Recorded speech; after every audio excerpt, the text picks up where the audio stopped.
Olá, meu nome é Marcelo Gonçalves Soares e este vídeo faz parte da avaliação da disciplina de Controle e Automação de Processos Químicos 1, do professor Renato Dutra Pereira Filho. O artigo denominado Todos os tipos de sensores, de autoria de Newton Braga, foi publicado originalmente na revista Saber Eletrônica, ano 42, número 405, em outubro de 2006.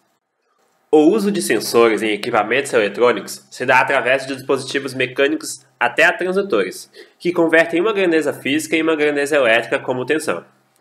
Sensores têm como função informar um circuito eletrônico a ocorrência de um evento sobre o qual ele deve atuar ou a partir do qual ele deve comandar uma determinada ação. Os sensores do tipo mecânico são aqueles que usam recursos mecânicos para sensoriar o movimento, posição ou presença. Nessa categoria de sensor estão inclusos os microswitches e chaves de fim de curso. Na imagem da esquerda estão os microswitches e na imagem da direita as chaves de fim de curso, ambos da marca Honeywell. Sensores mecânicos atuam sobre o circuito no modo liga-desliga quando uma ação mecânica acontece no seu elemento atuador. Há diversas formas para usar esses sensores, como para detectar a abertura ou fechamento de uma porta, ou detectar a presença de um objeto em um determinado local. Esta imagem é um exemplo de aplicação em um portão automático em que a chave de fim de curso desliga o motor quando ele está totalmente aberto ou totalmente fechado. Os sensores mecânicos têm por principal desvantagem o fato de terem peças móveis sujeitas a quebra e desgaste, além da inércia natural que limita sua velocidade de ação. Outro problema é o repique que pode falsear o sinal enviado quando são acionados. Os sensores reed switches são usados para detectar a posição de uma peça ou de uma parte de um mecanismo pela posição de um pequeno ímã que é preso a ela. Também utilizados para gerar pulsos de controles a cada passagem de uma peça móvel. Esse sensor se caracteriza pela sua velocidade de ação limitada e também pela pequena capacidade de corrente que os tipos comuns apresentam. Entre suas aplicações, destaca-se sua utilização como sensor de fim de curso, atuando sobre o sensor pela ação de um pequeno ímã. Outra aplicação é para produzir pulsos tacométricos que permitem controlar a velocidade de um motor ou registrá-la em um display. Os sensores fotoelétricos são muito mais rápidos que os mecânicos e praticamente não apresentam inércia e não têm peças móveis que quebram e desgastam. Os tipos mais simples de sensor consistem em um elemento fotossensível que tem a luz incidente interceptada quando a parte móvel de um dispositivo passa diante dele. A grande vantagem no uso de LDRs, como sensores fotoelétricos, está no fato de que eles podem trabalhar com correntes relativamente elevadas, sendo muito sensíveis, o que simplifica o projeto de seu circuito. A curva característica desse sensor mostra que a resistência cai à medida que a intensidade de luz incidente aumenta. Diferente dos LDRs, as fotocélulas são sensíveis e rápidas, podendo ser utilizadas em uma faixa de aplicações mais ampla que a dos LDRs. Os circuitos sensores para as fotocélulas são diferentes dos circuitos usados com LDRs, pois elas atuam como geradoras, fornecendo uma tensão de saída. Os fotodiodos não são muito sensíveis, exigindo bons circuitos de amplificação, mas em compensação são extremamente rápidos, podendo detectar pulsos de luz em taxas que chegam a dezenas ou centenas de MHz. Existem duas formas de usar o fotodiodo. Primeiramente, pode ser usado como gerador, assim como as fotocélulas, gerando uma pequena tensão, ou usado no modo resistivo. Os fototransitores operam segundo o mesmo princípio dos fotodiodos. A diferença está no fato de que os fototransitores podem amplificar as correntes que são geradas nesse processo. Possuem a mesma curva de resposta de fotodiodos e fotocélulas, podendo ser usados nas mesmas aplicações, porém são um pouco mais lentos. Os fotodisparadores são dispositivos semicondutores à base de silício, que podem ser usados como sensores fotossensíveis. No entanto, esses componentes são usados apenas em casos mais raros, por exemplo em chave ótica. Os encoders ópticos ou codificadores ópticos podem ser enquadrados na categoria dos sensores fotoelétricos, mas possuem aplicação diferente. Os encoders ópticos podem ser lineares ou rotatórios, e ainda incrementais ou absolutos. O tipo básico rotatório incremental consiste em um disco com faixas claras e escuras que tanto pode operar no modo reflexivo quanto por transparência, usando uma chave óptica. No caso de um sensor linear, temos uma linha ou tira com faixas que também pode operar no modo reflexivo ou por transparência. Sensores de imagem acoplados a microcontroladores e microprocessadores possibilitam a análise do formato, cor e outras características de um objeto, favorecendo assim o controle de uma linha de montagem com a separação de produtos que tenham determinadas características. Nesta categoria incluímos os sensores CCD, Charge Coupled Device, que são usados no sensoriamento de imagens em microcâmeras e em câmeras de vídeos convencionais. Podemos dizer que um sensor de imagem trata-se de um sensor que, na realidade, é formado por boa quantidade de sensores fotoelétricos individuais. Basicamente, os sensores ópticos de medida constam de elementos individuais com filtros que permitam selecionar a faixa luminosa que se deseja medir, ou ainda sensores múltiplos com diversos filtros, cada um deixando a faixa de frequências de que se quer analisar. A diferença básica desses sensores está no fato de fornecerem saídas que são proporcionais à intensidade da grandeza medida, viabilizando assim o seu processamento para a medida. Os sensores ópticos de medida podem ser usados, por exemplo, para determinar a composição da luz emitida por uma fonte, ou ainda sua intensidade, como em luxômetros, fotômetros e outros instrumentos semelhantes de uso na indústria. Da mesma maneira que no caso dos sensores fotoelétricos, existem diversos tipos de sensores que podem atuar sobre o circuito em função da variação da temperatura do meio que se encontram.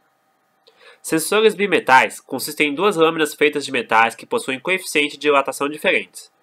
As lâminas são presas juntas de tal modo que, ao se aquecerem, o conjunto verga na direção da lâmina de menor coeficiente. Trata-se de uma solução simples, mas pouco precisa para o controle de temperatura.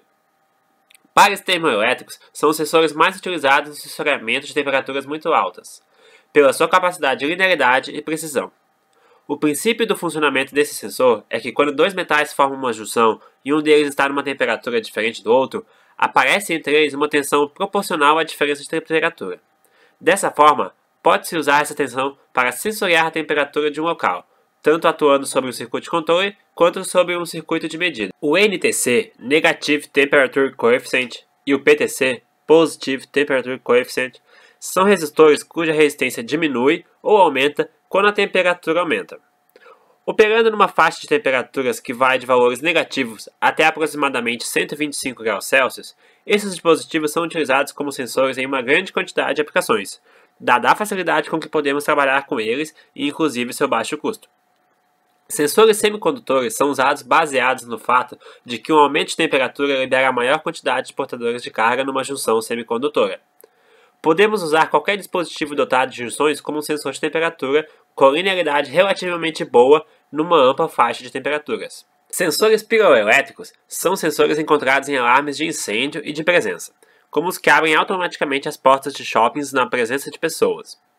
Nesse sensor, existe uma substância que se polariza na presença de radiação infravermelha, gerando assim uma tensão que pode ser amplificada e empregada para efeitos de controle.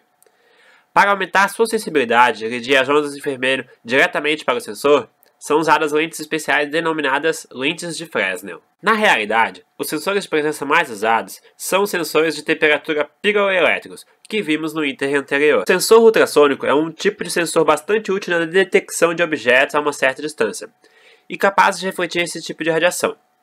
O princípio de funcionamento desse sensor é o seguinte: um transdutor emite ondas ultrassônicas em frequência normalmente em torno de 42 kHz. O resultado é um comprimento de onda na ordem de alguns centímetros, o que permite detectar objetos relativamente pequenos. Esses sensores são bons para detectar a presença de objetos a curta distância, sendo por isso usados em aplicações onde os outros meios mais sujeitos a interferências não funcionam bem. Isso acontece porque os ultrassons, diferentemente de luz e sinais elétricos, não são afetados por interferências elétricas ou mesmo luz ambiente. O princípio de funcionamento do sensor capacitivo é que a capacitância de um capacitor depende da distância entre duas placas. Se uma delas for móvel, podemos associar à sua posição um valor de capacitância que pode ser usado para processar informações sobre a distância em que ela se encontra. Assim, temos uma possibilidade interessante, que é aproveitada no sensoriamento de líquidos de um reservatório, onde o próprio nível do líquido representa a armadura móvel. Consequentemente, temos um capacitor virtual, cuja armadura que se movimenta é o próprio líquido ou meio cuja posição ou nível deve ser sensoriado. Há várias tecnologias que permitem a elaboração de sensores de pressão para aplicação na indústria. Uma tecnologia mais antiga é a que faz uso de uma câmara de vácuo. O ar externo pressiona o diafragma, que vai ter uma posição que depende do valor da pressão externa. A posição do diafragma é então sensoriada por um dispositivo sensor de posição. Outra técnica é a que faz uso de materiais piezoelétricos. Uma deformação do material faz com que apareçam tensões elétricas nas faces do material. Essa tensão pode ser amplificada de modo a fornecer informações sobre a grandeza sensoriada. Existem diversas tecnologias para o sensoriamento de gases no ambiente. algumas das quais empregadas em sensores de incêndio, sensores de fumaça ou ainda na detecção da presença de substâncias específicas em um ambiente. Uma aplicação importante desse tipo de sensor é na análise dos gases de escapamento de motores a combustível. Na indústria, há uma infinidade de aplicações para sensores indutivos. Esses sensores basicamente consistem numa bobina em torno de um núcleo. As características da bobina se alteram na presença de objetos que tenham características magnéticas como ímãs, materiais ferrosos e mesmo materiais diamagnéticos. Por isso, esses sensores podem ser usados para detectar a presença de objetos, a aproximação de um objeto, sua passagem e muito mais. Os sensores de efeito Hall se enquadram na categoria dos sensores magnéticos. O princípio do sensor é que quando um campo magnético atua sobre uma placa condutora através da qual passa uma corrente elétrica, essa corrente é desviada. Isso significa que no ponto em que essa corrente é tomada, teremos variações de sua intensidade que traduzem a intensidade do campo magnético. Os sensores de efeito Hall têm a vantagem de serem lineares, muito sensíveis, rápidos e além disso poderem ser elaborados com materiais semicondutores adquirindo dimensões reduzidas. Para utilizar os sensores de efeito Hall, é preciso empregar circuitos amplificadores de grande ganho, normalmente com amplificadores operacionais. As aplicações mais comuns para esses sensores são a detecção de movimento de partes mecânicas, tacômetros e controle de motores. Neste artigo da revista Saber Eletrônica é apresentada uma análise dos principais tipos de sensores e um resumo de suas funções e utilizações. Não foram incluídos sensores especiais como os de raio-x, radiação nuclear e eletrônica aeroespacial.